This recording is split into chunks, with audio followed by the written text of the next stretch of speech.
Okay, we'll call the meeting back to order. Welcome everybody this morning.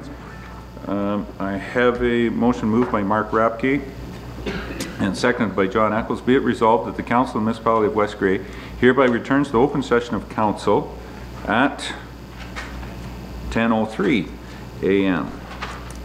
Any questions or comments on this motion? Call the question. All those in favor? Any opposed? That's carried.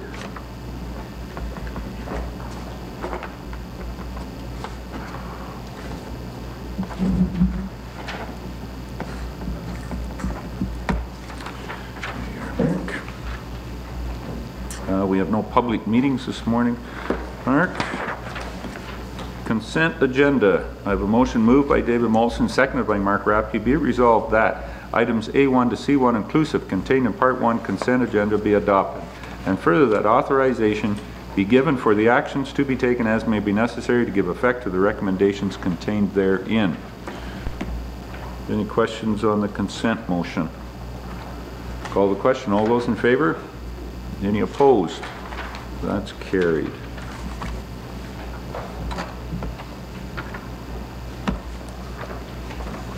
Now I'll ask, there's the resolutions. Take those to give effect from the consent. Moving down, communications from Mayor and Council. Is there any council members that have any communications that they have? Councillor Thompson. Rob? Yes, a week ago this past Saturday I attended the grand opening of the Swan Kitchen and Bath Center in the south end of Durham. It's a very nice establishment and well equipped with lots of interesting products there. And on Saturday was the breakfast with the Easter Bunny put on by the Durham Recreational Committee, and we had an excellent turnout. 130 breakfasts served and large pancakes, and the Easter Bunny had a great time.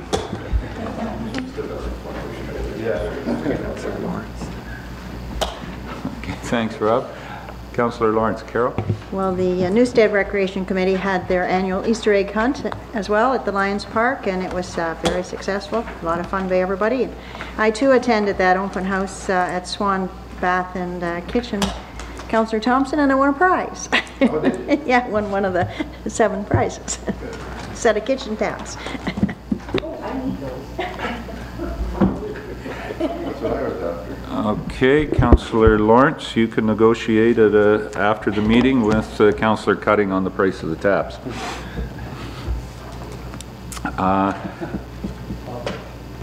From the Mayor's position, I did have the opportunity on Saturday. I was not able to get to any of the Easter egg hunts. The Woodlot conference, the Grey Bruce Woodlot Association has an annual education day, and that happened to be Saturday in Elmwood. I was able to attend that. A lot of discussion around the emerald ash borer and what it's going to mean, and what CFIA are looking at putting into place to control the effects that it's going to have. Another very good day. There was about 125 registered. Great display booths around as well at the show. But the emerald ash borer is it's not slowing down. It is already been identified in Bruce County. The problem with it, it's usually someplace 3 to 4 years. Was one of the things that I picked up. 3 to 4 years before it becomes evident, before you can identify it. It happened, they believe it came in at Windsor and Detroit in packaging, wood packaging is how it ended up here in 1997, but it was 2002 before it was identified.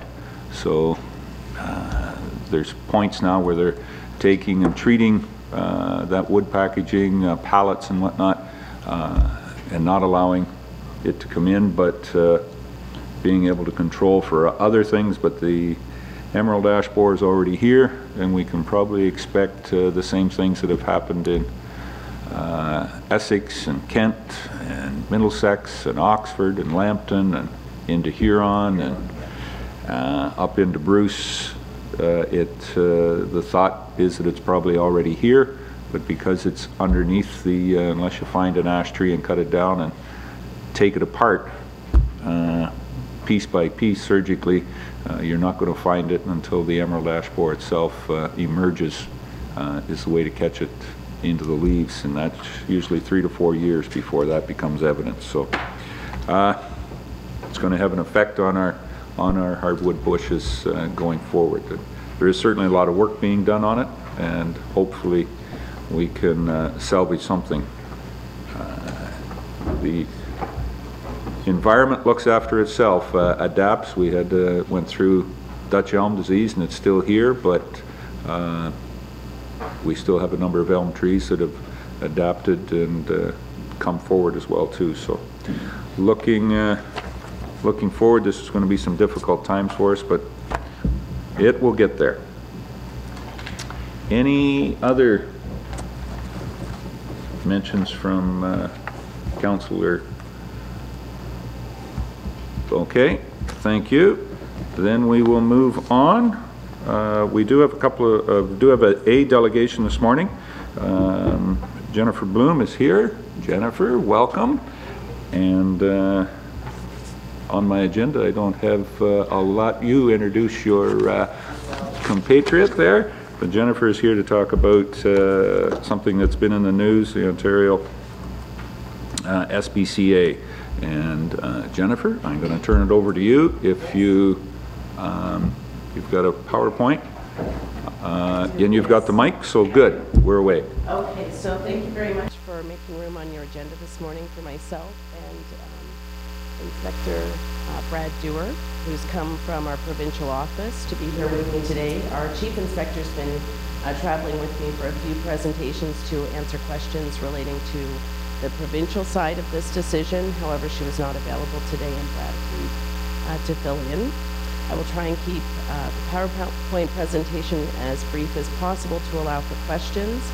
And the main reason for me attending today is to basically bring forward an idea or a sense of the investigations we've done in West Grey, so that Council might make a better decision going forward as far as your needs for animal welfare investigation and a plan and potential costs that go along with those.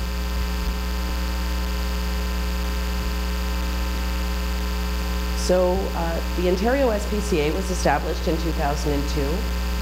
We cover 17 municipalities, which is both counties. It takes me approximately 3 hours to go side to side or top to bottom.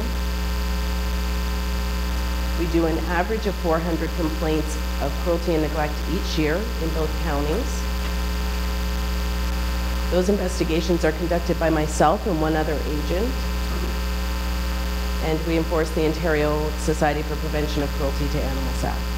Now, can you see the bottom corner there? Okay. In Bruce and Grey, our investigations are broken down into 72% of them being domestic animals, dogs and cats, 22% are livestock, and 6% are exotic or wildlife. And what that looks like is for Bruce and Grey, a total of 86 complaints in 2012. 55% were horses, 31% were cattle, 6% poultry, 6% sheep, and 2% related to pigs. These investigations are logged in as one occurrence. However, it takes often 2, 3, or 10 times to close a file. So that's not 400 times that we've been out into the public or calls for service. That's 400 investigations, some of them requiring multiple visits. So when we look at West Grey, 11% of our complaints originate within this municipality. It doesn't include return visits, as I said. In 2012, that was the highest, represented the highest number of complaints for any municipality. West Grey has a significant number of large breeding operations, and hoarding accounts for an average of 2 removals each year in this municipality. Livestock complaints account for approximately 30% of our calls. at the breakdown for West Grey, 21% of calls relating to horses, 18% for cats, 40% for dogs, 6% is other, 6% exotic, and 9% cattle. Photos of some of the investigations. These are right in West Grey, so a dog rescue with more than 30 dogs, inadequate shelter and care. Some of those dogs had untreated medical conditions. 55 dogs removed from a breeding kennel. Donkey with overgrown hooves and animals that were neglected. In this light, it's hard to see, but those were actually corkscrew hooves on the donkey.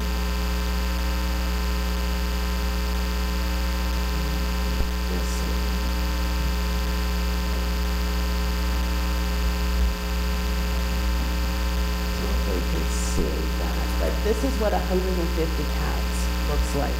It's even overwhelming for me, and we deal with a lot of hoarding situations, usually about 50 cats. All of these cats were removed from this property.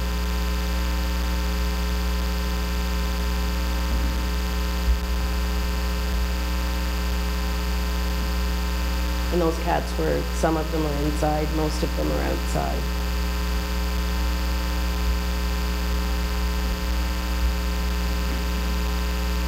So current investigations that we have open right now: animal neglect, including pigs, horses, exotics, dogs, cats, and llamas. That's on one property.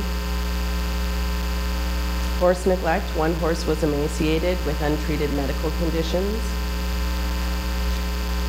An animal hoarding situation right in the town of Durham: 25 cats and dogs in a residence. Dog without adequate shelter. When we look at the average cost for investigations, this relates to removals. An average removal cost is $1,000 per animal. That $1,000 depends on whether or not medical care is needed. An average time animals are in custody is 3 weeks. The average number of dogs removed from a puppy mill is 35.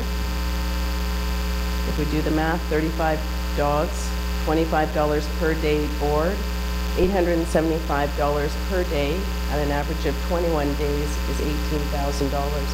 That doesn't include veterinary costs, time and mileage for removal.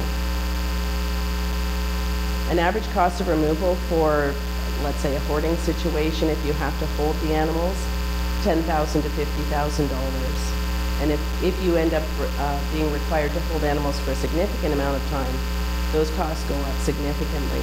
I've had situations where an owner has appealed a removal, and that appeal has gone through a tribunal, and they've appealed that. We've held sheep in one case for 3 years because you can't dispose of them until the outcome of that case.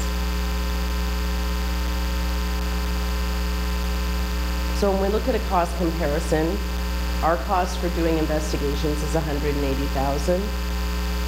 Our population that we cover, 157,000. 2012, 394 calls for service. That works out to $450 per occurrence, or $1.14 per capita. Now, police costs, I'm sure that Chief Berger can correct these. This is what I could pull off of the internet. But the per capita cost of 194 is very similar to OPP average costs across the province. And this is for comparison only. But when we look at the calls for service here, police compared to SPCA, you're looking at 36,000 versus 19,000. Police costs for initial attendance would not include removal and care costs. And things that you should consider in making your plan: only police or Ontario SPCA investigators can enforce the Act. Additional costs if police respond. Above contract costs would be large animal calls, veterinarians, other experts. Some municipalities with OPP contracts have been discussing having specific officers trained to write compliance orders as authorized under the Ontario SPCA Act. Will officers be attending, rechecking for compliance, and possibly removing animals? animal controller bylaw. If you have someone, if you strengthen your bylaws and have a bylaw officer going out, will there be increased legal costs? And how will the municipality address animals that are in immediate distress? So they require medical intervention. So yes, you could put in a bylaw. There are some really good bylaws, and I included one in the package. However, if an animal needs medical attention, it can't wait for 3 months to go through court to get that medical attention. And so some things to consider. How will police respond to animals in immediate distress? How will they handle removals? Where will the animals be housed? So currently, if we were to look at the existing system, police officers, if animals were needing to be removed, they're usually seized as evidence under the Criminal Code or Provincial Offence Act. And if that is true, they have to be held as evidence until the completion of trial or completion of the court process. So if you're looking at 6 months to a year of holding animals in custody at a veterinary clinic, your costs are very significant. Large number of animals, what will you do with them after holding time? Will they be put up for adoption or euthanized? Your ratepayers certainly would have questions surrounding euthanizing 150 cats or 30 dogs. Will animal control bylaws be strengthened to include cats, livestock, and exotics?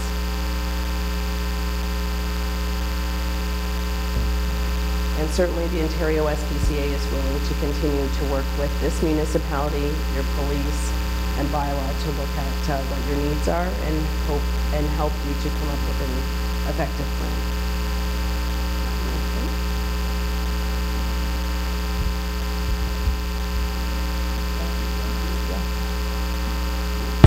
Thank you, Jennifer. Any questions? Thoughts from anyone?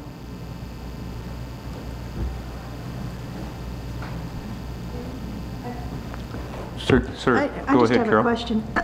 Your term of hoarding, and you were mentioning 25 dogs and cats in Durham. How do you deal with that? Is that through a complaint, or do you just go in if you're aware of it, or? All of our investigations start with a complaint from either a member of the public, a family member, neighbor, and so we respond to those calls. We go in, and when it comes to hoarding, we actually receive specific training to deal with the hoarding situation because, as you're aware, it's a mental illness related to obsessive compulsive disorder. So simply going in and removing all of those animals often only gives you very temporary relief in a hoarding situation. So we try and work with them, taking voluntary surrenders if possible. We try and take out animals that are likely to reproduce. So if we're looking at cats, we'll start with female cats first, or remove all of the unneutered male cats in a residence. There are some situations that you walk into that the animals are in such poor health, you will issue an order and you can't wait that long. Okay, if the animals are in good health. If they're in good health. Who determines the numbers that constitutes hoarding, and who determines that it's a mental health problem? That's a good question. As far as if they're in good health and there's no, you're not looking at animals that are in distress, if you don't have a bylaw in place limiting your number of animals, they can have 100 animals in their house if it's not affecting the animals' living quality. And if you remove the animals, do you try to seek adoption for them, or are they euthanized, or are they boarded somewhere? And if it's not at a veterinarian's, or I'm going to say even cattle, where do those go? Who looks after those in the meantime? Okay, so in the case of domestic animals, dogs and cats, locally here we board them at a veterinary clinic unless it's a large number of animals, and then we work with our provincial rescue and relief team to move those to larger shelters and then farm them out so that we can have them cared for. Yes, they are put up for adoption unless their health or temperament doesn't necessitate that. So it doesn't allow for that. Cattle would be held, in the past, if we've had livestock removals, we'll hold them at the Katy Livestock Market, which is the same for many pounds with municipalities. Same process though for animals that are removed. The owner served with cost of removal and conditions for return. They have the right to appeal. If they don't pay the costs, if they don't make those improvements that are required for the return, those animals are sold to cover that bill. Now, I think the myth that's out there is that we then profit from that. No, anything over and above the cost of that removal has to be held in trust for the owner, as per the Act.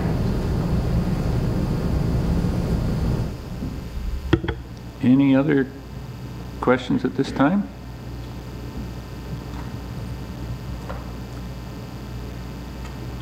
The training for an officer, what's the certification and what is the training budget, I guess, for ongoing training for officers? So each year we spend approximately $750,000 provincially training our investigators. As far as the training course for a new agent, it's 12 weeks in length. I think it's 3 weeks online with exams or quizzes. We have an EQ testing as well for our investigators. You have 4 weeks in class, 1 week dedicated livestock training at the University of Guelph, and 300 ride-along hours with 100 of those dedicated to livestock. So it's quite comprehensive. And who does the training is through the University of Guelph? Or who's, no, the overall, the 12-week course. Okay, so the 12-week course, a large portion of it is done by Pete Thompson, who is previously with the police college, Algonquin University, so past OPP officer. We have Rob Andrews also with the OPP that does some training for us as well. But the course is, I guess, is it their training, or, like, I'm trying to figure out, if I go to take a course in accounting, I would go to Georgian College.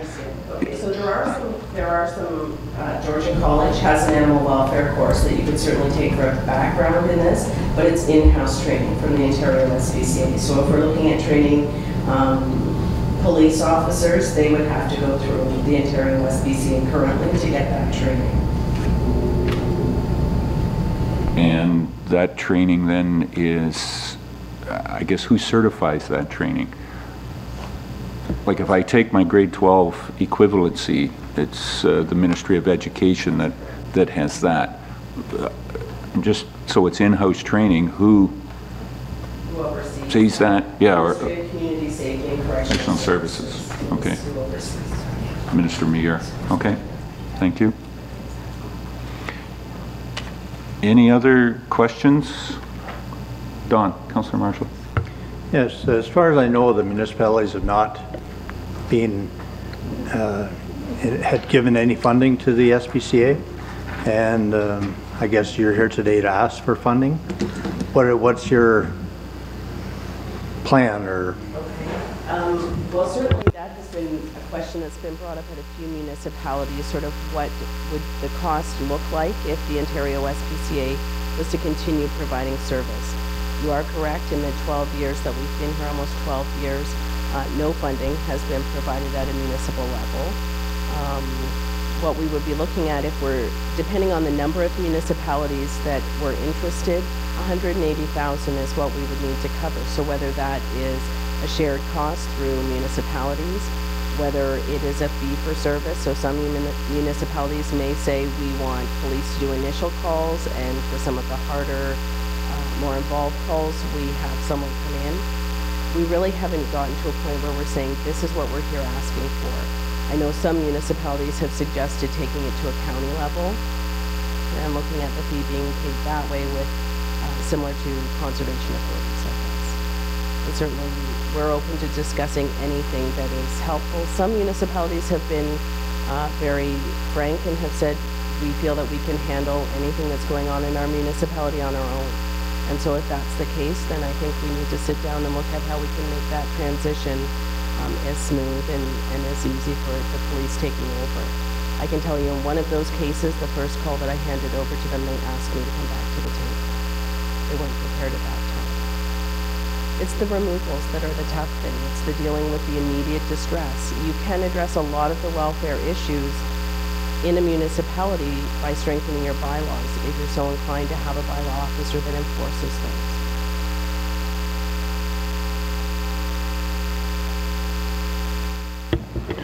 How much, do you have a knowledge on the budgetary figures? How much federal or provincial or municipal funding does OSPCA receive at this point in time?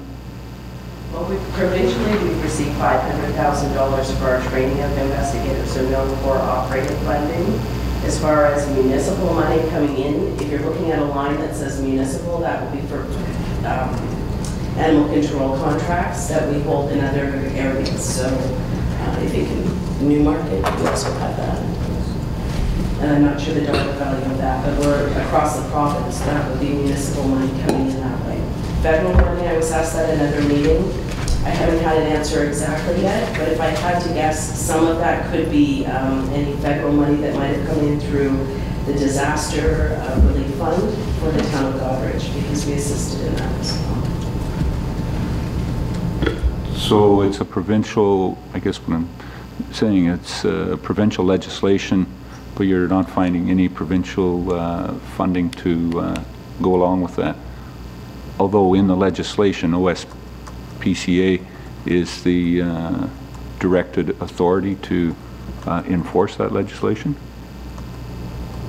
Yes, that's correct. So we have made numerous requests for ongoing funding with the provincial government.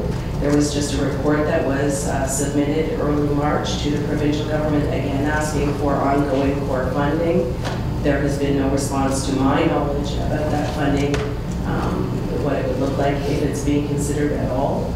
And what the Ontario SPCA at this point is saying is that as a charitable organization, the only charitable organization in the province of Ontario tasked with enforcing a piece of legislation, that we can no longer continue to function at this level. And you're correct, it is a provincial piece of legislation and should come with provincial funding. Mm-hmm. So the 500,000 is for training, and the other 500,000 in 2011 that you were given, you're not sure where that came from? If I remember Connie Mallory answering that question at another council meeting, I believe she said that was capital investment. I'm not sure whether that's at a sheltering level or what exactly that would involve. I can certainly find that information. Okay. And the 400,000 that came federally is, you think, is it just a one-time thing for Goderich?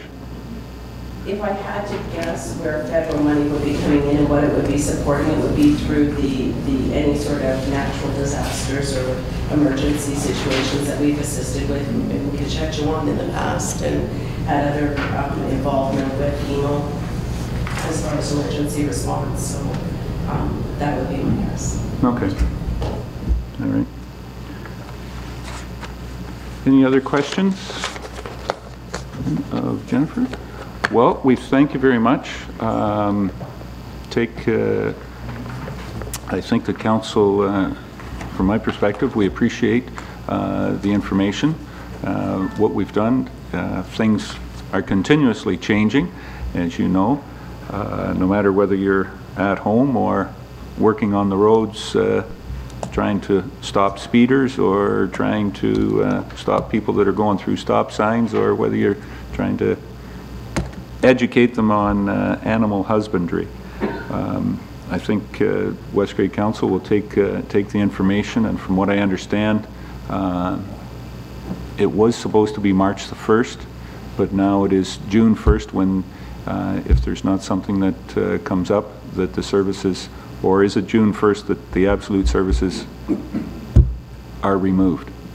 So unless something changes significantly from here in, June 1st is that hard deadline where we will no longer be providing service. Going forward, I would like to start a transition May 1st, having calls going to police if that looks like the way we're going, so that we're still here for a month, that we can assist police in doing those calls and working through some of the growing pains. Certainly if there was more discussion at, say, a county level or something that showed that there was a real reason for us to stay, we would consider that. We're very interested in being here, but I also don't want to see this extended indefinitely if there's no real discussions or opportunity for funding down the road. Okay, very good. Thank you. Thank you. Okay, great. All right. Is there, we'll move on then with the agenda that we have this morning. We have any business arising from the previous meeting? No one has any. Down to staff reports. I guess we'll take a few minutes, Jennifer, if you want to get yourself, and is Carrie coming in for staff reports? Yes, so we're going to do. Oh, sorry. Yes. And I guess this kind of arises from the other one. Sorry, Mark. We do have a number of staff here, and that was dealing with, Mark, with the clerk's report, and because of staffing time and with Les, our septic inspector, would council allow me to move that up on the agenda? Okay. So Christine, and yeah, go ahead, Mark. Les, we're going to, seeing as you have your own private seat out there, we'll give you your own private microphone too. And I realize that your best physical asset is to the back of the camera right there, the back of your head. So if you want to be face first, you're going to have to turn and talk into the camera. Okay. Christine, or Mark, it's on your report here, and it's dealing with a letter submitted by Dave and Angela. And Les, I guess it was through your division. Do you want to give us some of the background on that, or from your perspective?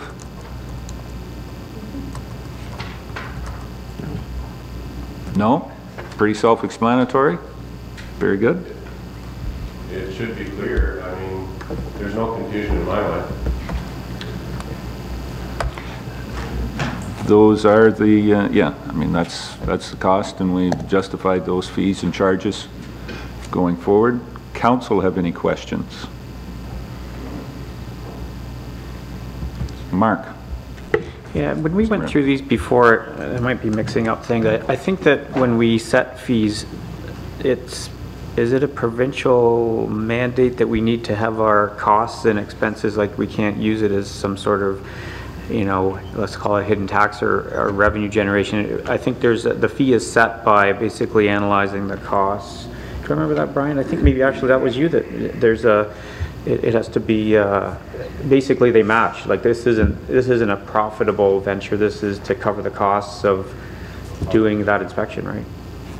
That's correct, Mark. And that the audit requirements for building department services are confined to the guidelines of a percentage that's relative to the expenses that we incur. So, you know, when we set the bylaw, and these fees were established in the bylaw, in this specific case, we've established new policies where, you know, the clients or residents are explained the fees for service up front. They sign a document, which was also done in this case. So I'm having a hard time, you know, also, you know, with this one in terms of understanding where it's coming from, because yeah, well, I think when I read the letter, they have a hard time understanding the fee, but I think the bottom line is that fee is set based on our expenses. It's not, it is just meant to cover costs, right? Yeah. Okay, thanks. Mark Turner? Yeah, just further to that, we do have a contract with Les McKinnon to provide environmental health services as our environmental health officer. So his contract with the municipality and the fees that are charged in kind to ratepayers for services basically match. There's very little difference between what Mr. McKinnon charges and what we pay Mr. McKinnon. So it is basically revenue neutral in that way. Okay, any other questions or comments? And it's not like, I'm going to say in Public Works, you have put down 20 ton of asphalt, and you know that each ton is $63 or $87 or something like that. If I could, Les, each investigation brings its own nuances and whatnot. There may be at some times where you're on farmers' wages, you're getting 25 cents an hour, and there's other times when you're on media wages where you're getting $150 an hour. Lawyers or somebody else. But we do the best we can, as we said, that on each one of these, this is as close as we can come as on a contract basis to a revenue neutral for the municipality. Okay, anything else? Any other comments or questions? You got the staff here. Pretty straightforward. I think if I could, then probably the best thing is ask Christine and or Mark to have a written response back out to the Ringroses. I believe that's correct, isn't it, Ringrose? And giving an explanation and that it was discussed, unless there's somebody going to jump forward, that it's an expected fee. Okay? Mr. Mayor? All right. I think Carol. also point out that that is who we use as well. Like his comment is here, he should be able to pick whoever he wants. Well, that would be absolutely unmanageable as a municipality. I think that needs to be pointed out too to answer his query here. And yeah, I mean, we use one individual to be consistent across the municipality and not have a dozen different tangles out there going forward. Good point, Carol. Okay? All right.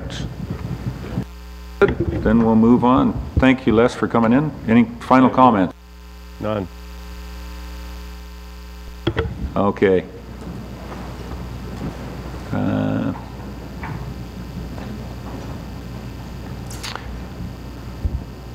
Yeah, just leave it there on the table or wherever, Les, that's fine. Mark has gone to get Carrie to come in and do. I don't know whether you're going to stay around, Chief, or not. I have a meeting here at 11, so I'm just going to Well, put in time and enjoy your company.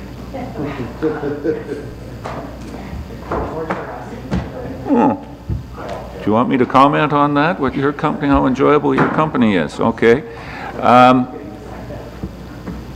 can see something smart out there now. That's on camera. Do we want to, while we're waiting for Carrie to come in and get set up, and here she comes, was there any comments you had about the delegation, Chief? I think it's something, Use the mic, please. I think it's something that maybe beginning at a board level we need to discuss and take it from there. But it's something that I think if potentially they're going to be closing their doors June the 1st, we need to address it as soon as possible. I don't know if your worship wants to do it at a board level or at a council level, but obviously there's a few things that need to be looked after. I mean, it seems like a lot, but at the end of the day, we may not have to reinvent the wheel. We can look at what other municipalities are doing and things like that. So I'll leave it up to your worship. It's either at a board level or I'm more than willing to come to speak to. I don't know if you're going to make a subcommittee of council with respect to how we're going to deal with this or how you want to look after it, but I'll certainly partner with that. Well, I think it probably should be something to see whether that can be taken on, the program taken on it through the police service, and would look forward to something coming from the operations, yourself and the whether it be the deputy or the staff sergeants, coming up with a plan and presenting that to the police services board, that it could be covered off that way. One of the interesting numbers that SPCA had there for us this morning was that theirs was at I think $1.14 they said per capita, and policing in general for West Grey was a $1.94, I believe was the number that she used. If we combine those two together, looking at that, that's going to bring down the policing per capita charge considerably when you average those two numbers out. So look forward to that in the budget coming up, Chief. John. Okay, Deputy Mayor Bell. Yeah, and on that note, I would wholeheartedly agree with the chief. If you need a resolution or something from council going forward to the board, I think that there's many options out there by working with some other stakeholders in the community, be it the vet association, the police board, whoever, and recognizing what other municipalities can or will do in the future by going together and exploring all options. I think that we can probably cover this off in a very adequate manner that's going to be beneficial to the municipality as a whole. Yeah, if I could, with respect to training, I mean, there was other issues that she brought up there with respect to housing of the animals and things like that. With respect to investigations, I mean, we have, every police officer is a trained investigator, and some with more expertise in different areas than others. Like we've got ones that deal with more complex domestic violence or sexual assault, things that are specifically trained in that. This would just have to be another thing we would have to look at, have somebody specifically trained in that, and I'd have to look internally, see who'd be best suited for it, preferably somebody that does have a dog or cat or a horse and knows something about animals. But with respect to the training, I mean, your worship and Councillor Cutting knows, we're always having some dodgeball toss at us that requires to have some specialized training, and this is just another thing. And I feel confident at this point, we should be able to look after that part of it. Yeah, that's pretty much it. But okay, thanks, Chief. I think we'll look, if I could, if Council or Bev, did you have a question? Go ahead. Comment? Carol, can you turn on? Prior to certainly the SPCA being involved, the municipalities did their own investigations and things like that prior to them coming, because we used to, in Glenelg, for example, years ago, if there was a cattle or whatever, it was housed in Katy and was done that way for many years. So it's basically just reversing, maybe a few more regulations, but it's basically reversing to what we used to do. So I think it'll be certainly able to be incorporated. And I've already made some contacts with respect to that. I think I feel it's almost inevitable that it's going to happen, that they're going to be closing their doors, whether it be June 1st or whenever, I don't really know. But I've already made some contacts with respect to police responsibilities and what specialized training is required and that type of thing. So, I mean, it's in the very preliminary stages right now, but I'm already looking at that end of it. So.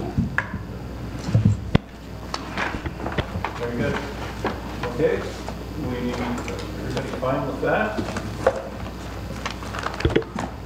Everybody's fine with that aspect of it? I think that the police service, it may seem but like an onerous task at times, but when you break it down, it's 40 incidents per year. Policing, it's one thing about policing, it's 365 days a year. We have investigators on the road. So if you looked at it like in that aspect, considerably less than one a week that this would be for 18 constables that we have on the road. It doesn't become a very onerous task, I think, for the service to look after, who are educated, very well educated on investigation processes. So I look forward to that coming forward with council's agreement. Don't see anybody jumping up and down that our forces can't look after it. So, Chief. No, I will have something to you as soon as I can. So I've got a preliminary started, so I don't think it'll take that long. I just have to make some phone calls and see what's available to us. So, but yep. At the end of the day, I think we should be all right. Excellent. Look forward to it. Thanks, Chief. Okay. Mrs. Mighton, Carrie is with us. We have on her report, per normal, we have the vouchers.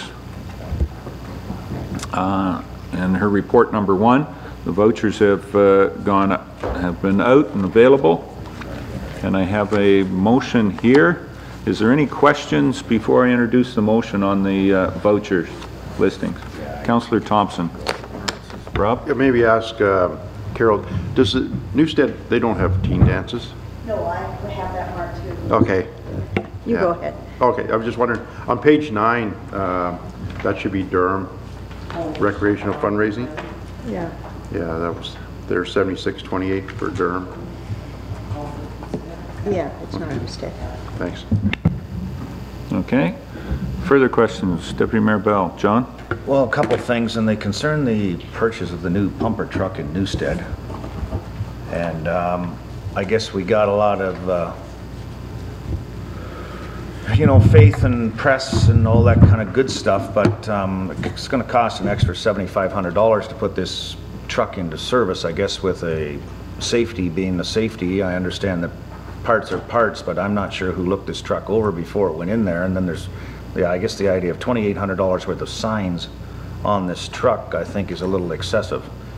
And, you know, the deal looked like the deal, and you always got to be aware of a deal, and I understand that. But, and then there's another little thing for putting a license plate holder on it for $115. That seems like that would be something that would be done at the safety. So I don't know if that's another trip back into the shed, into the repair shed or what, but there's a lot of money out there, recognizing that we paid for a $30,000 or $32,000 truck and then had to put another $7,000 into it.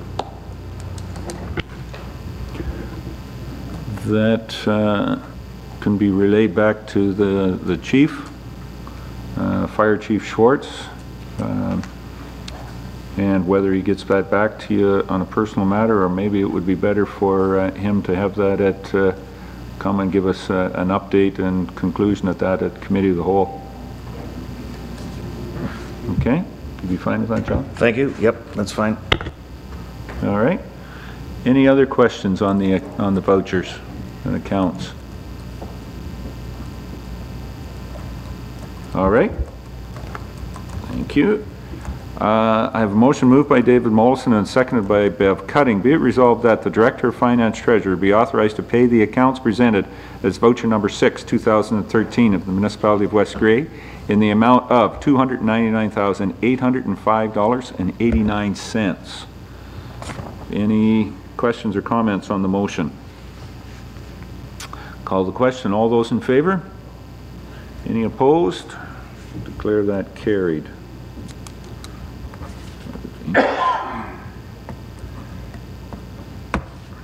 Okay. And Carrie, you have another report here dealing with audit requirements for 2012 amortization, and I'll ask you if there's any other further comments on that. Not too much. As part of the some of the changes that have happened over the last couple of years, we now require a budget figure in our financial statements for amortization. They used to just be able to provide estimates, but now we need an actual budget figure. So I will bring forward an amendment for our 2013, but this one is to finish off our 2012 audit. So that's the actual amortization amount that will show up in our financial statements, so we'll just budget for that directly. Unless there's any questions. Any questions on that accounting practice? Seeing none, then I'll introduce the motion. Have a motion moved by John A. Bell and seconded by Rob Thompson. Be it resolved that the Council of the Municipality of West Grey hereby approves a 2012 budget amount for a total amortization of $2,596,541 and no cents. We're not getting down quite that far. Anything? Go ahead, Carrie. You want to? I don't know, just for information, just to give you an idea, in our financial statements with the actual numbers versus including assumed assets that we have, our expenditures were 2.1 million, just over 2.1 million. Transfers to reserves on the capital side were about 158,000. And then we had some other reserves on the operating and transfer to municipal capital facilities, the public works equipment, and then if you look at development charges, if you took all those sort of future capital and capital expenditure amounts, we have about 2.6 million. So we're putting aside about what we're spending or depreciating our assets for, just out of curiosity. Okay, thank you. Any other further comments on the motion? I'll call the question. All those in favor? Any opposed? Declare that carried. Thank you, Carrie. And I believe that's all the reports that Carrie has. She probably has one other comment that she wants to make. Carrie, the floor is yours. Just a reminder to submit your time sheets if you can before you leave today. That'd be great. Very good. Any other questions for Carrie at this time?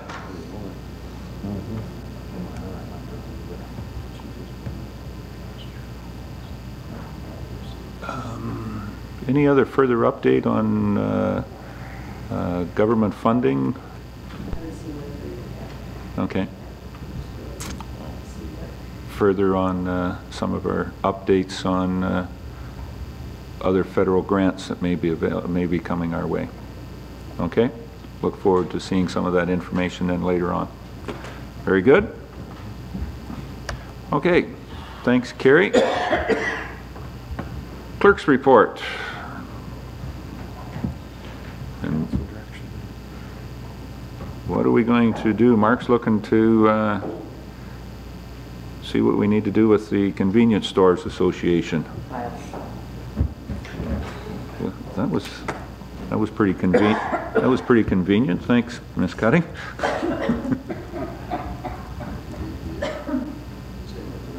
Any other comments?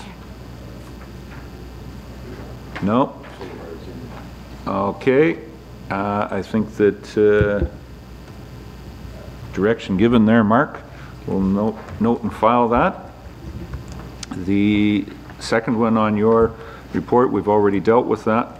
It's the Dave and Angela Ringrose. The next one is the solar energy. Solar energy company looking to design a way to reduce our electricity bills.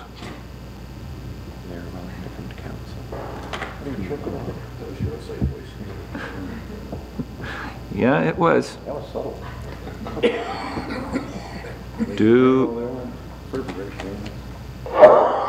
For the information that's there, they have asked or are looking for the ability to come forward and make a presentation, whether it be a council or committee of the whole, on their ideas. Mark. I'd be interested to hear what they have to say. I mean, they say there's a 25-year payback, but it would be interesting to see the numbers that they're using and see if there's the municipality would certainly be here for 25 years if there's something that would make sense in that time. But it would be interesting to see the information, I guess, at least to make a decision. Bev.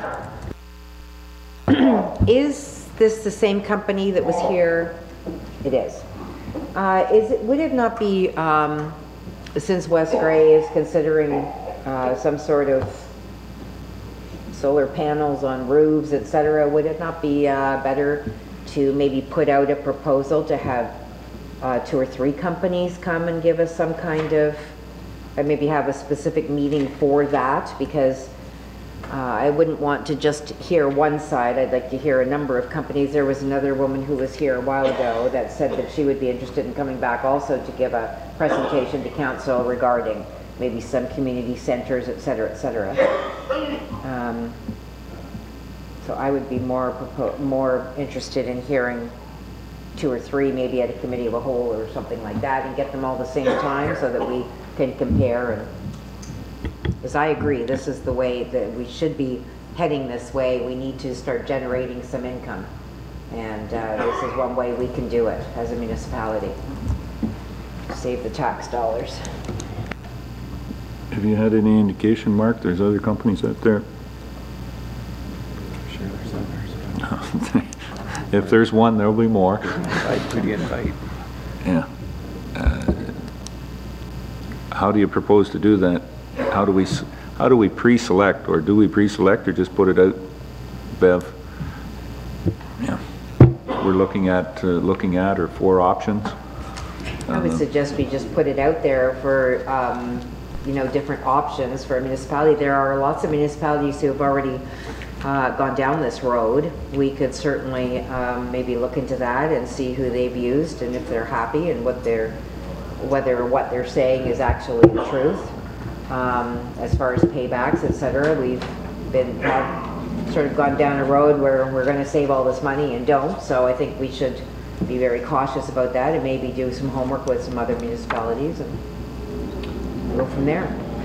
Okay, Mark?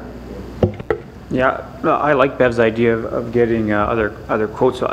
I'm thinking though, for this one, they've asked to come. We could have them come, just give us a presentation, like you're kind of getting to the next phase of now wanting to shop and compare. Yeah. So you're going too fast. No, but, it's maybe, government, let's maybe go. we could actually just get a presentation, and I mean, just even gives us a bit of framework and structure, like is this something we're interested in? And then if it just gives like the high level, and then from there, obviously we'd have to go through a whole process of getting other information, and if we chose to do that, there'd be tenders and all the other things down the road. But this would, I think this one would be nice just to get a bit of a feel for what they're talking about, because it's not part of the FIT program, right? This is a more, well, longer term payment, because there's no funding, I think is the reason. I just thought it'd be interesting, at least to start with that one, but I agree with what you're saying. Maybe that would be step 2, and you know, if it gives a presentation and we all kind of say, oh, well, that's not something we're interested in, then we could stop it there.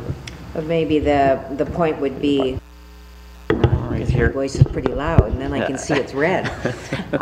We can share. Yeah, right. Maybe some pre-work could be done with other municipalities that have these in place, which there are a number of them, and let's get some feedback from them. Yes, I think that could go along even with the first presentation, because I do think we have discussed this, and I do think this is a road that we should be really seriously looking into going down. So let's move it along. Let's get some other information from other municipalities. Let's have this presentation, and then maybe have 1 or 2 other presentations, because each company will have different ideas, and go from there.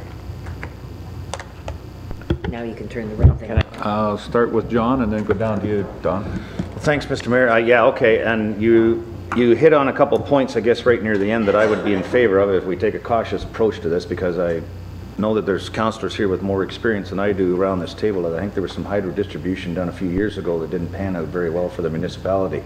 So I'd hate to go down that road again without investigating all the options. So I'll leave it at that. Yeah, they didn't stay around long enough to give us any documentation on how much money we saved. Don. Just wondering if we couldn't have somebody come in that is, their company is more directed at the FIT programs, so that we'd hear both sides of the story at one committee of the whole. And I believe there's a company from Walkerton, and there's one from Owen Sound also.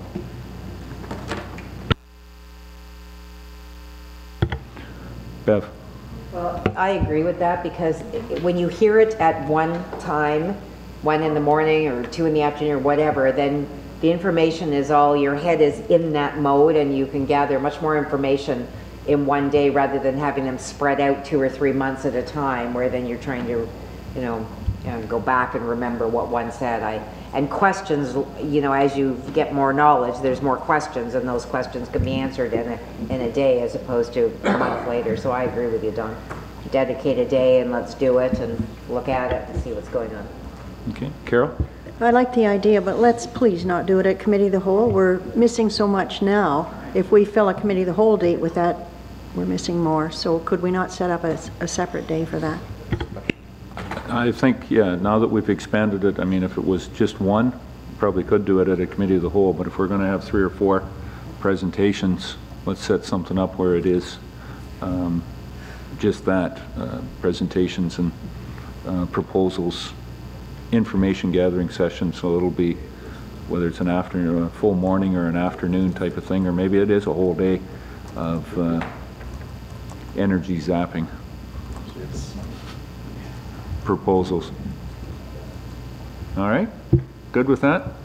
Okay, Mark, we'll bat some ideas around on how to get out there and maybe throw something out on AMCTO type of thing to get a response from municipalities that have some dealings. That would at least give us some direction to send out invitations to companies. That was the name of the company. Yep. Okay. We'll look forward to energy saving thoughts. Not that we've got the energy just quite yet. The next one, Mark, dealing with the soccer club.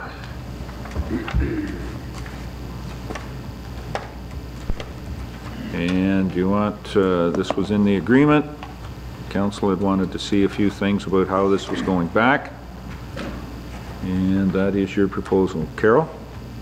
Thank you, Mr. Mayor. I just have a couple of comments. In the draft of the bylaw here, we're only asking for 1 million secure liability insurance, the amount of 1 million. Don't you think we need to have more than that and be named, like we usually ask for 2 or 5 now in these days, so that we're indemnified? That's not very much, 1 million anymore. And on the back page, number 14 on the bylaw, it says that West Grey Soccer Club assumes no responsibility for any person injured on the field who's not registered with the soccer club. And I'm just wondering where that leaves us. Do we name that then in our liability? Because there's no doubt there's people on there when, you know, when the soccer club's not there. That would be a concern.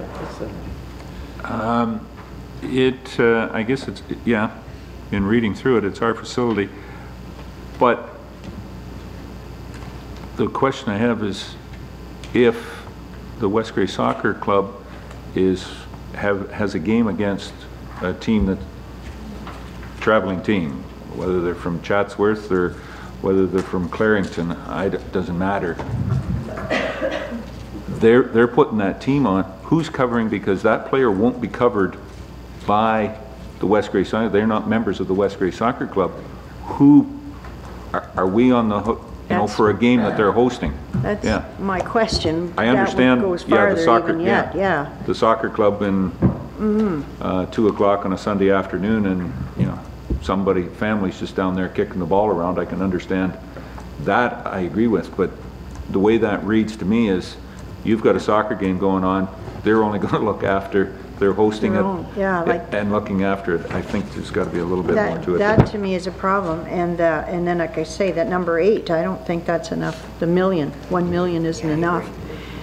And the other aspect about the parking, and it specifically mentions the fall fair, but it could be, who knows, in 10 years what functions might be there that we need that parking. And I'm wondering, it says we have to give them 30 days notice, I believe, to use their parking lot, and they agree to make the parking lot available to the annual fall fair. Well, fall fair and any other as requested by West Grey. Because who knows, I mean, we could have, who knows, a balloon contest or something in 10 years. Who knows? That was my thought. Well, it's been said down on this side of the council, homecoming's going to be in another 10 years. Yeah. So I think it shouldn't just specifically say fall fair, because things can change. Can we put some wording around that, Mark, to, you know, and other special occasions or other as requested by West Grey municipal events that would require that as requested? I don't know. That's the other thing. Something about, you know, I'm not certain that that's the correct wordage, but yeah. Okay. Bev. Well, this is our parking lot, and we're maintaining it, so why do we have to give them notice? Like, it seems to me that this reads that it's their parking lot and we're asking to use it, and that's not correct. It's our parking lot and we're giving them permission to use it. So I'm not quite sure how number 12 there should be worded, but it's not worded correctly there.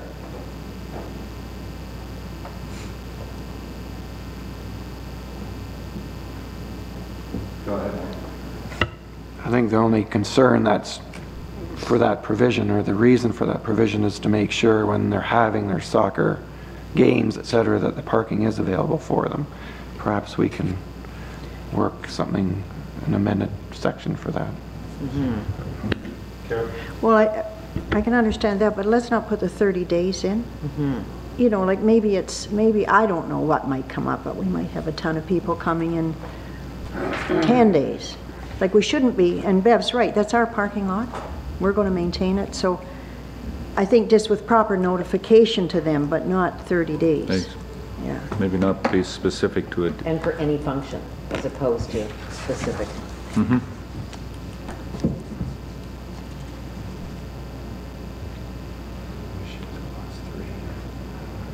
Is there any issue with, as Mark is asking, with clause 3? Was the ones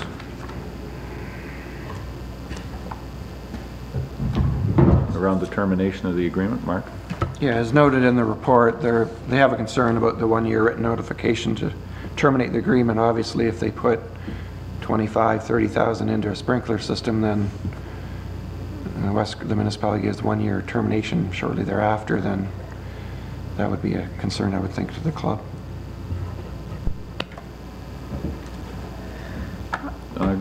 John, comment on that? Well, if they don't play soccer for a year, but they stay amalgamated as a club, do they still have the right to the field then? That gives us a clause to get out of a 30-year contract. It protects us on the other side. It's only a 10-year contract.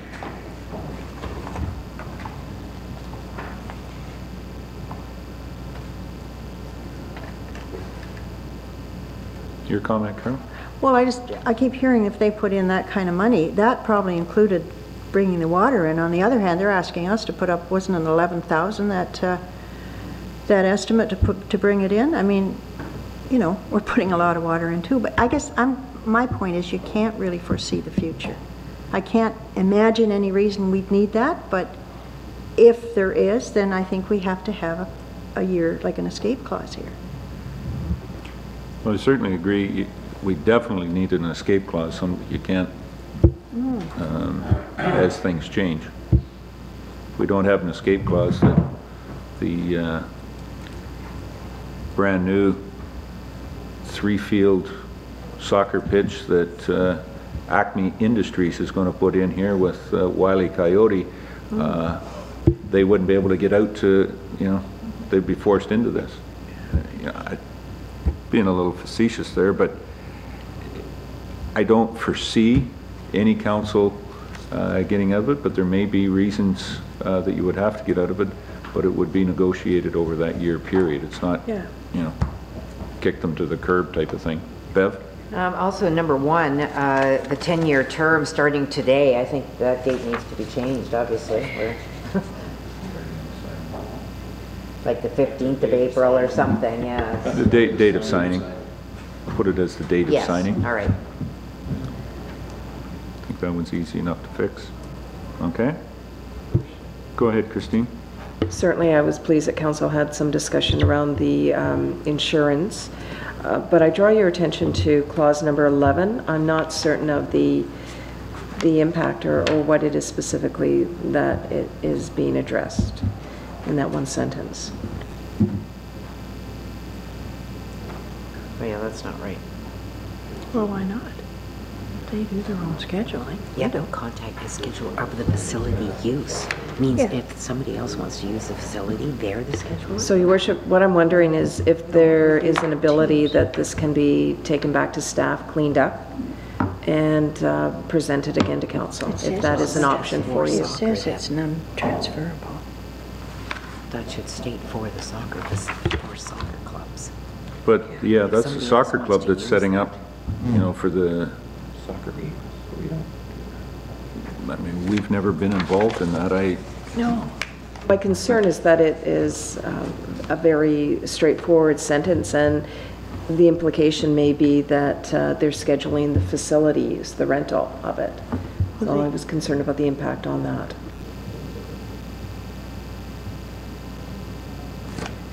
Yeah, for soccer. But if the facility is wanted for something else, this reads that they are going to be the one that schedules and facilitates the use of that facility. So yes, for their soccer events, absolutely, but for any other scheduling other than soccer games or soccer club use should come through the municipality. So do you just put in for soccer use then? Yeah, I would say, or pertaining to soccer club use. The West Grey Soccer Club. Yeah.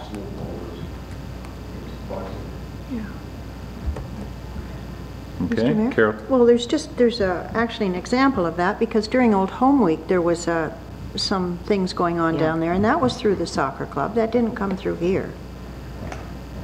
You know, I don't know what, it was a carnival or something for kids when Old Home Week was on, and they scheduled that and put it on. They put it on though. Yeah, I believe they did. Yeah, so that's what I'm saying. If it's something to do with them, then that's fine. And maybe it should be called the soccer field rather than facility, I don't know, but it's a little more clear. Which is Soccer field Yep. or soccer use or something. Okay. The other one is number 8.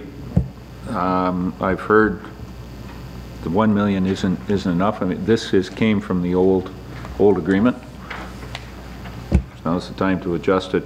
Do we adjust it for inflationary terms? Or we've used 2. Is that?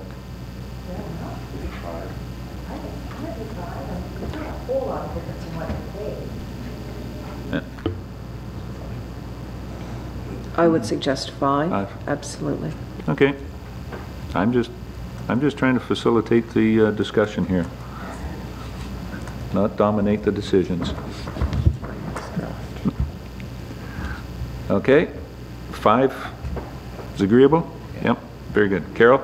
Well, how are we ending up then on 14? Going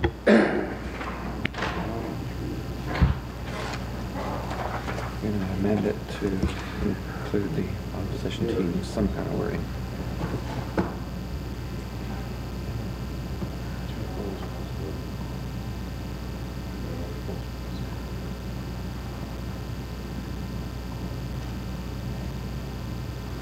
Well, I think, yeah, Mark's just said, you know, that they assume the responsibility for any, I would say, for events that they are, games, events that they are hosting or sponsoring, which... I think I understand the intent of just yeah, cover the trying opposition to get, teams. We'll figure it out.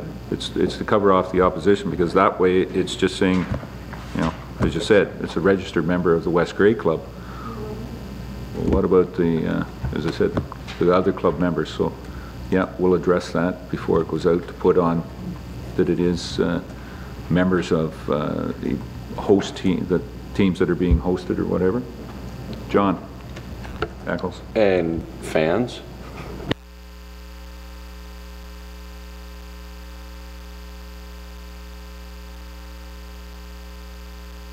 At any rate, I'd be curious whether the fans, or if that goes back on the municipality's insurance. I'd like some clarification that one way, one the other.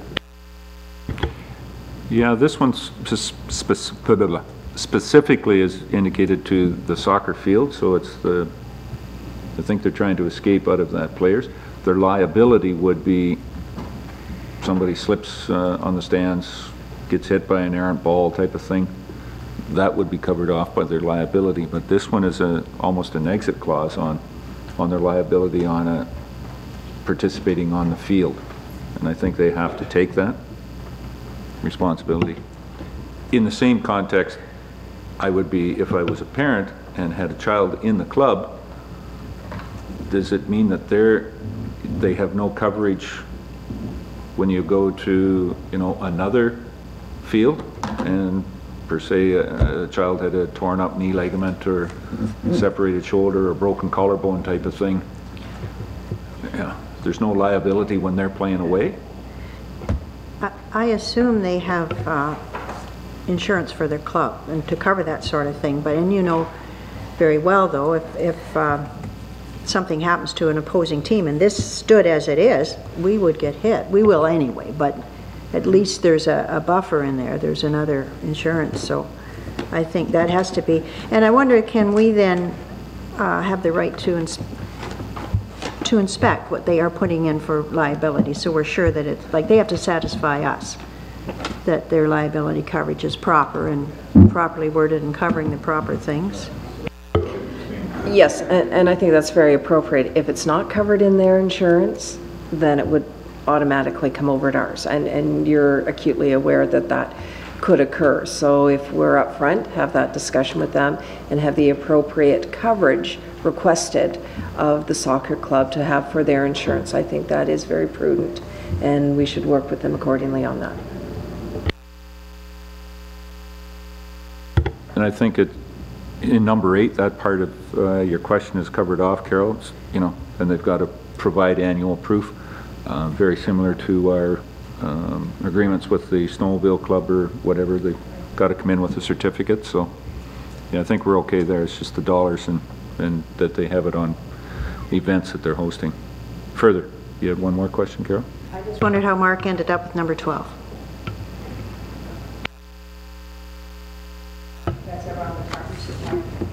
Basically, almost all of these provisions are from the original agreement. I didn't want to take liberty to change it too much, not knowing what council's opinions may vary from the original.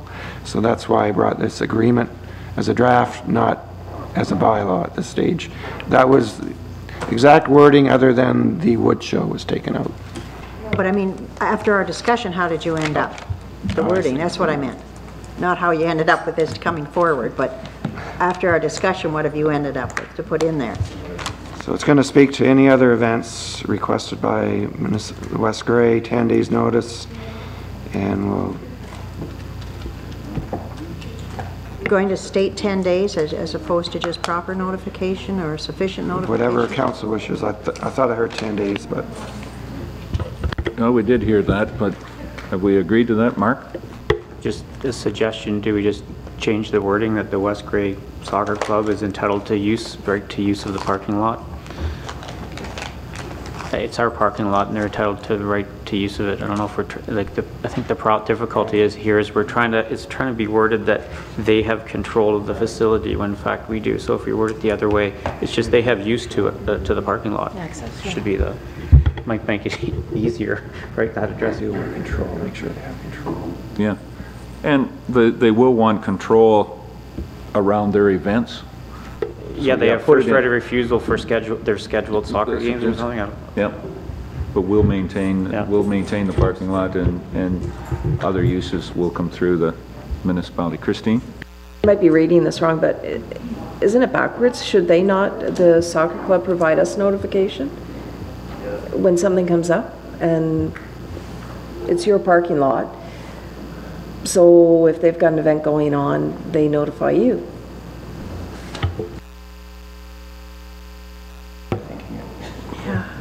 Go about it that way. Councillor Lawrence. Carol? Well, I think that would be a little hard, and you know, not hard for them to handle. Maybe if they give us a schedule of their games and their tournaments once, you know, so we have that, so they don't have to do it every time. Mark? I'm gonna throw it really simplifying. I don't think with hockey we have anything. They just, if they're gonna go to the arena, they drive there. If the parking lot has someone in it, they have to park somewhere else. They just have access to the parking lot. If it's full, I think they can park around the arena, right? Like there's parking somewhere. So I don't even know if we need to have it in there, but just that they have the right to use the parking lot might be enough. Right? Yeah, we're trying to overthink it maybe. Subject to availability. Yes, availability. Yeah. I think it's the first line that they're really concerned about in there. Right, yeah. Yeah, that's the one. Yeah, it's municipal parking lot, and they have the right to use it on availability. If not, if you couldn't walk, I guess I look at it this way: the arena's got quite a bit of parking area. If you can't park at the arena and walk down to the soccer club, to the soccer pitch, I'm not sure why you were going to play soccer. Could be a great warm-up. Yeah. It might be a grandpa going to watch his children, or grandchildren play. Drop them off. I do. You certainly do resemble that.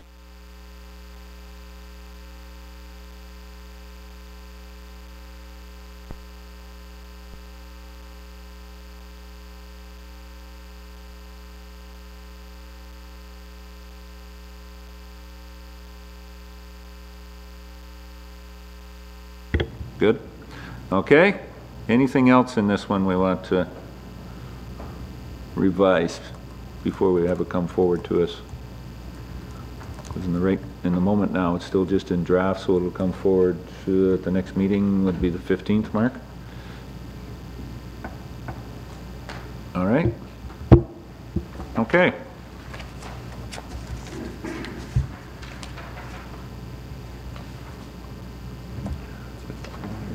That's it for Mark's report. I don't think there's anything else, is there? Oop, oop, oop. Oh, yeah. Do you want to get into that one? Don't want to. Well, I guess maybe we should. There's no bylaws. We don't, yeah, we have no bylaws on.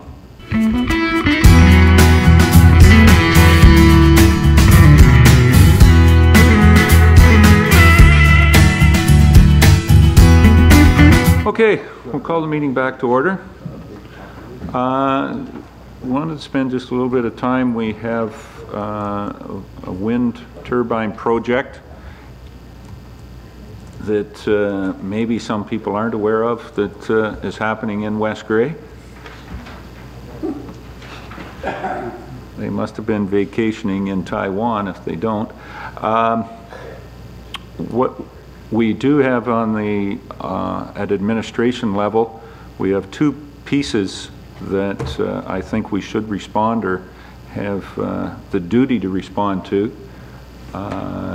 Councillor Cutting has been leading a group dealing with the consultation form, and that at some point needs to be submitted, and then there is also a road use agreement that needs to be submitted, and both of those have been kind of in limbo at this point in time, still collecting information. That's the inaccurate word, limbo. It's collecting information and putting those together.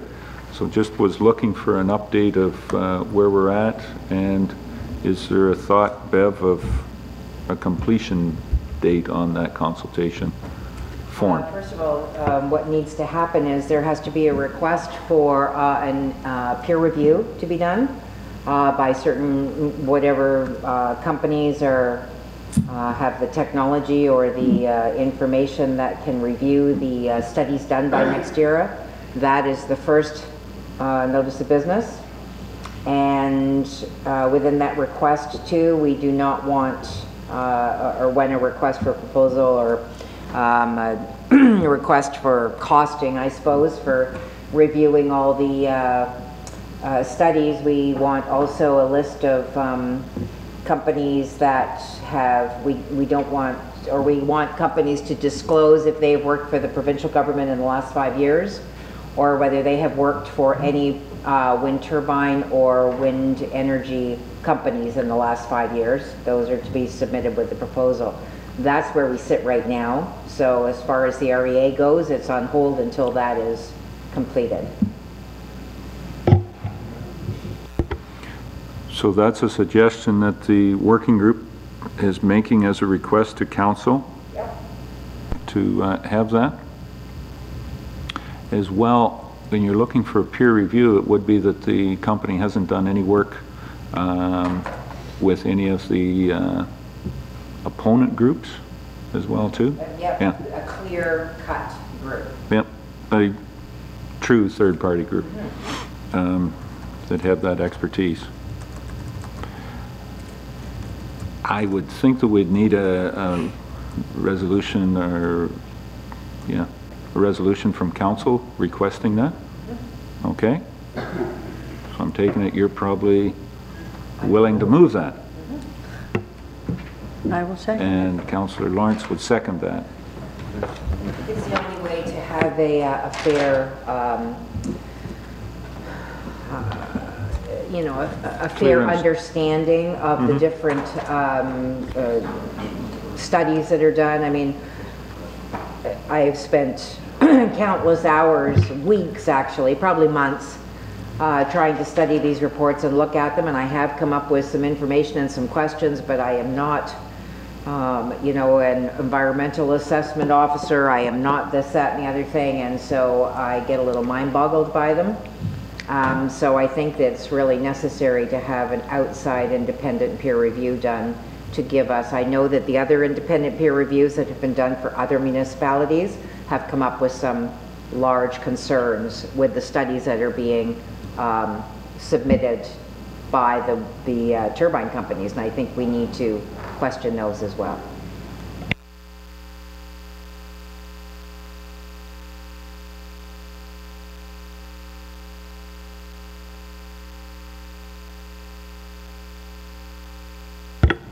Marks, I mean, we did put that in the bylaw, so I guess what this resolution, what you're proposing would be that we go out for requests for proposal or quotations on doing peer review work, because we've asked in our bylaw that that would be paid for by the proponent. Yes. See if we get something around that, Mark.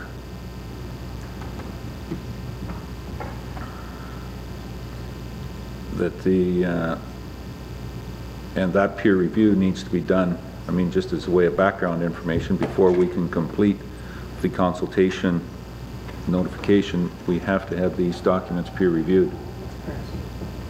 And a whereas or something of that nature in there. John? Thank you, Mr. Mayor. So I guess I'll ask the question. This in no right guarantees that they are going to pay for the peer review, though, does it? Mark? Council did pass a bylaw that does require a payment of a 10,000? 50. Well, there's security as well. It could be 50. I think. Yeah, there is a payment that's required by any wind turbine company. Mm-hmm. Thank you for that, Claire. Yes, and I do remember that now. Thanks, Mr. Clerk. Thank you. Carol? Well, I guess I'd need to look at that bylaw again, but would that relate to the REA? I mean, that was all around permits and so much for per turbine for different things, but would that relate to the peer review for this REA? Yes. Yeah, that's the way I've understood it, Carol, was that it was any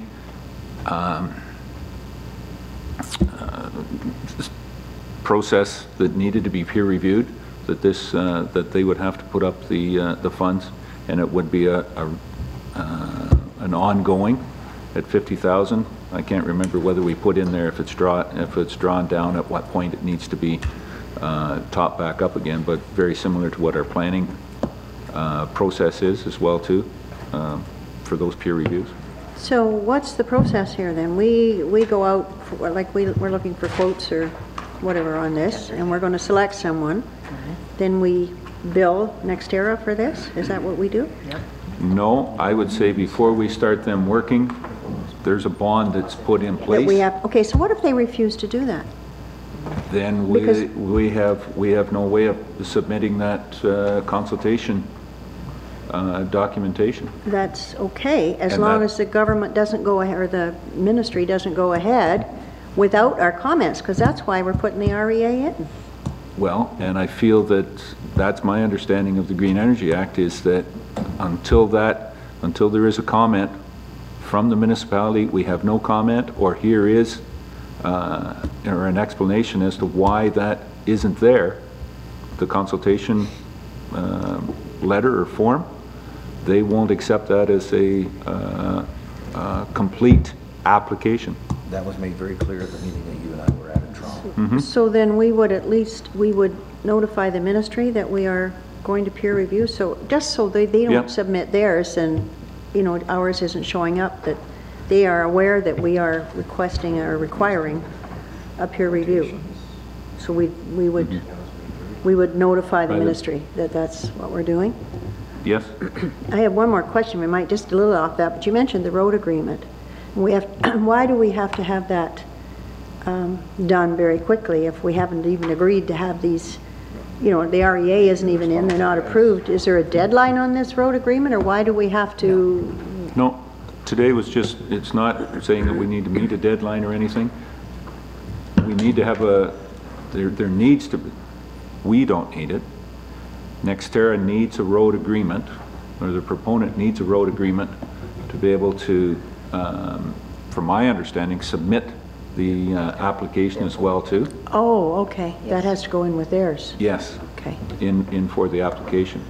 But if we haven't got a peer review done of the engineering studies, no hurry then. No, because they will also peer review the road agreement and make sure it's great. Yeah. Okay. Yeah. Okay. Mark, do you want to introduce this now? But, well, direct motion, because it wasn't on the, really wasn't on the agenda. Are there any other comments on the consultation and/or road use agreement? John. Just some information for Bev and the others that sit on the committee. There was comments made here several weeks ago about bald eagles, and the comment was made. Saugeen Valley put out their annual report this year with a picture of a bald eagle on it, so I asked them where they got it. Apparently there is a pair in the harbor in Owen Sound, and more importantly there is a pair, I won't call them a nesting pair, but there's a pair have spent all winter at the Sulphur Springs conservation area in West Grey. Could I have a copy of that? And, do you want and they said it is our picture. The staff is going to try and find the copy of the picture that they used. It said it was their picture. So it's in the Hanover Post. The picture, Jerry Coker took the picture. It's in the Hanover Post this week. Sergeant Coker, there is one. Yeah. The comment in there is that he got the picture of the one before he got his camera out. Both of them were sitting in a tree, and it's in the Post this week. Yes. No, you don't have it because you live at that Markdale address. But yeah, and he said that there was the two. He only got the picture of the one because the other one flew before he got the picture snapped. So there's another incident of it being there. Okay, any other comments on this? Mark's working away on it here. Okay. If there's no other comments, then we have what we're looking for. Bev? Carol will turn the mic on for you. Just for an update, I was informed on the weekend that WindWorks, which is a project, wind turbine project that was to go ahead in Clean Breeze and Collie Hill in Ontario, have been withdrawn due to insufficient economics. So they're, you know, to say that they're nobody, you know, nobody's winning, nobody's doing anything. Some of these projects are being withdrawn from different municipalities trying to do things correctly. So just so everybody knows. Thanks for that, Bev. Okay, Mark? Getting kind of ready for it? Oh, well. Well, pass it down to them, and it's going to be their motion, so. Sort of started on the second. Mm-hmm. They want a wording on the peer review isn't to be initiated until the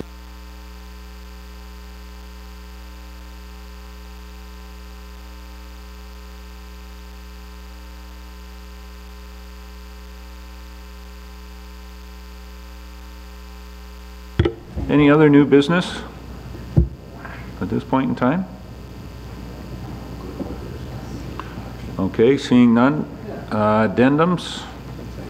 Don't believe we have any other addendums, Mark. Notice of motion or direct motion? We will have a direct motion coming forward here dealing with the peer review of the wind project, specifically the Durham East project, to have those peer reviews done on the submitted engineering studies and environmental studies. So in seeing that, I will need a 2/3 majority to introduce for the direct motion. There's no other direct motions, Mark? Don't see any. All those in favor of having a direct motion? Any opposed?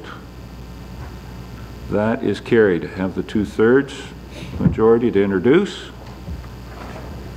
Bev, that's as close as Mark has got. If you agree or disagree with his draft.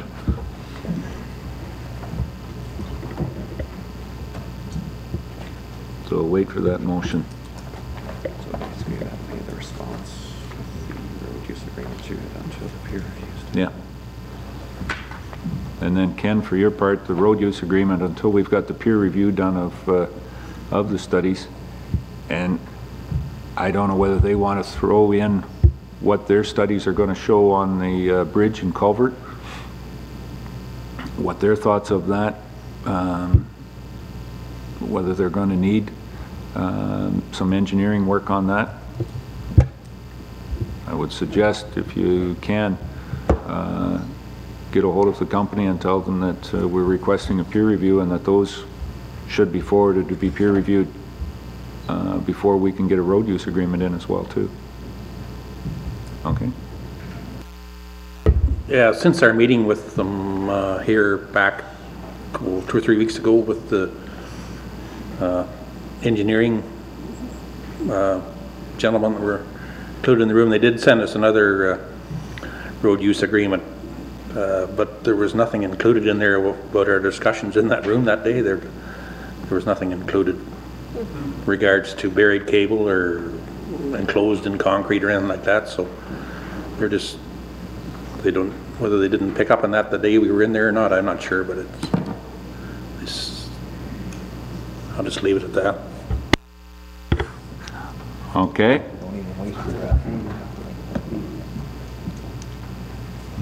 All right. Which is a little bit strange. I thought they might have addressed some of those questions that we had brought up, because there seemed to be a lot of writing, but it was windy that day. Maybe the papers got lost going across the parking lot.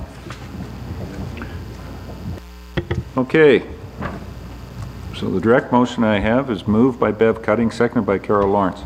Be it resolved that the Council of the Municipality of West Grey hereby requests staff to obtain quotations for a peer review to be completed for the study submitted by NextEra Energy Canada for the proposed East Durham Wind Energy Centre project, and further that the applicable peer review not to commence until fees and securities are paid in advance by NextEra Energy. I need that last part read again. And further that the applicable peer review is not to commence until fees / securities are paid in advance by NextEra Energy Group. Canada. NextEra Energy Canada, sorry. Are paid.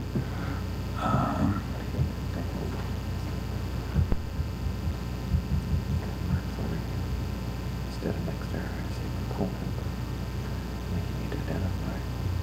No, in this one we have, I use the proponent an awful lot just because I won't say their name, but I think that this is the company here that is putting it in, so they have to be stated, NextEra Energy Canada. Instead of being paid, would the fees or securities are posted with the municipality? Yeah, same thing. Yeah. Well, they'd be in trust, yeah.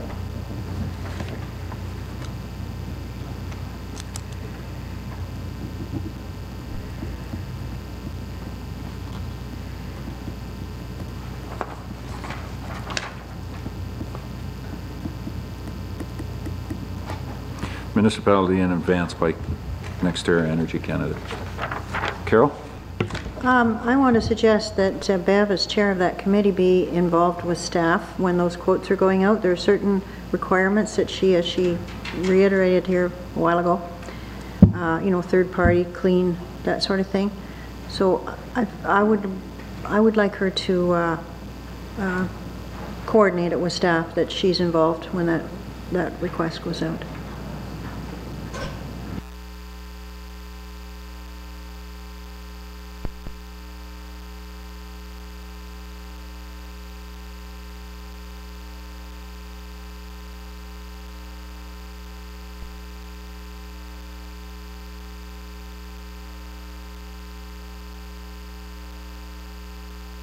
I would suggest then we'll end up seeing what comes back. And hopefully we have a company that is a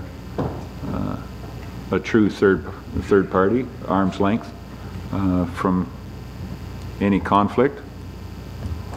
I guess if we don't, we'll review it, and don't, and we'll go out again. Carol. Well, that would be one of the questions that they'd have to answer coming in with a quote. Who have they worked for? What have they done? But if Bev's involved with staff in putting that together, then those things will be properly answered when they come back. Council okay with that? Yep. Okay. No negatives?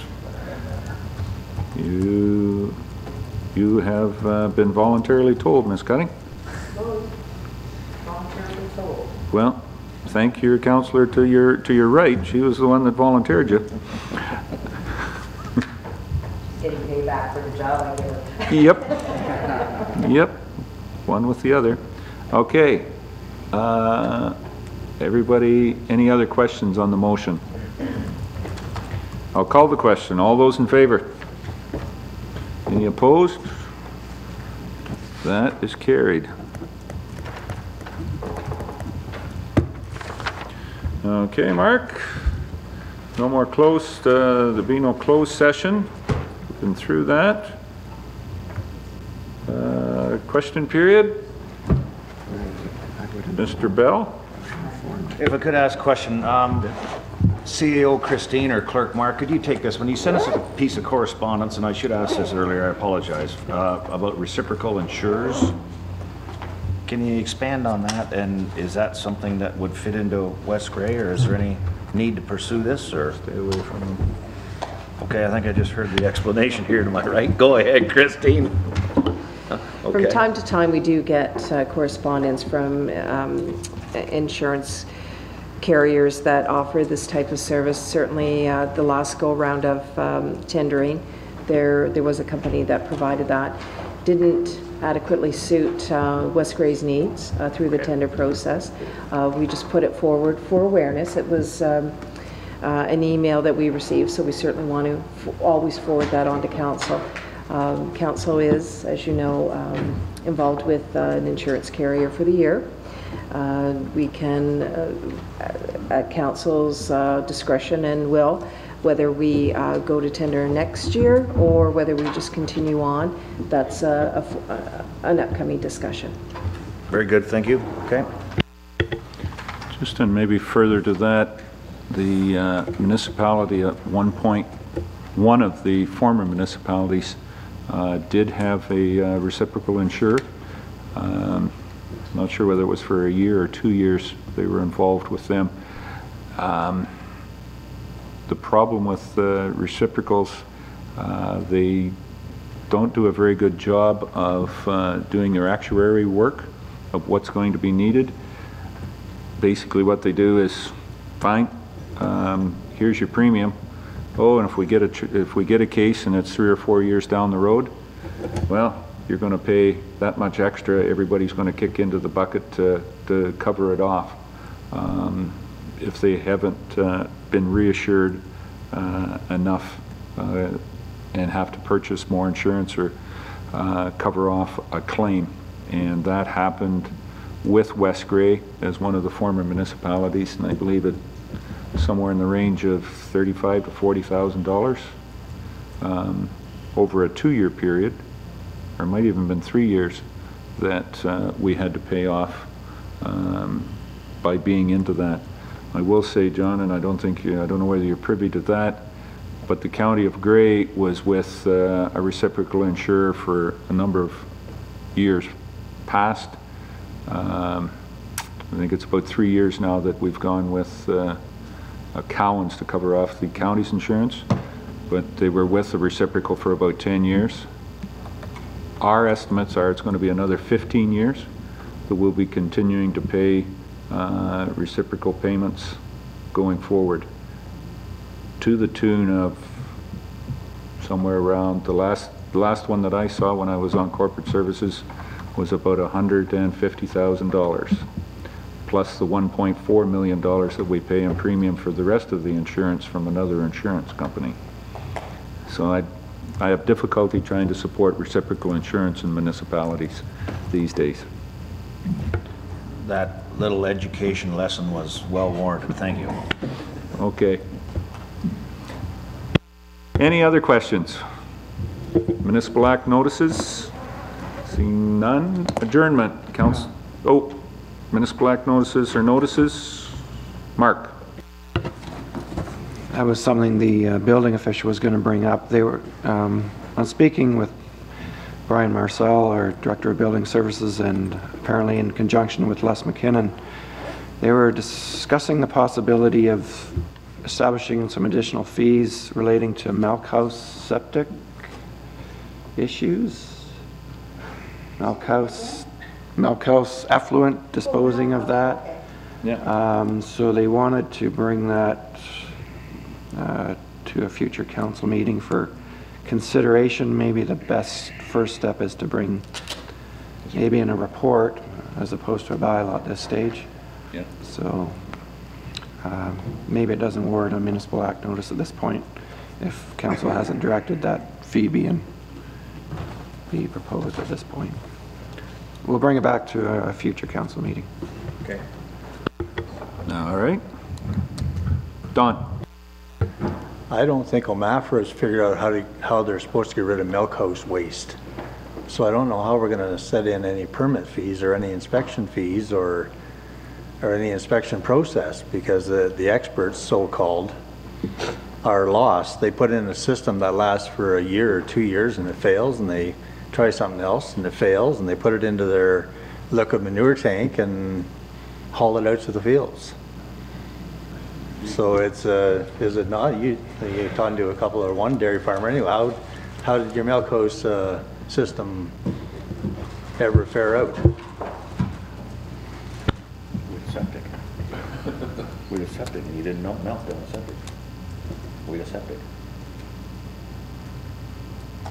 Septic system. Point for future discussion. I think, well,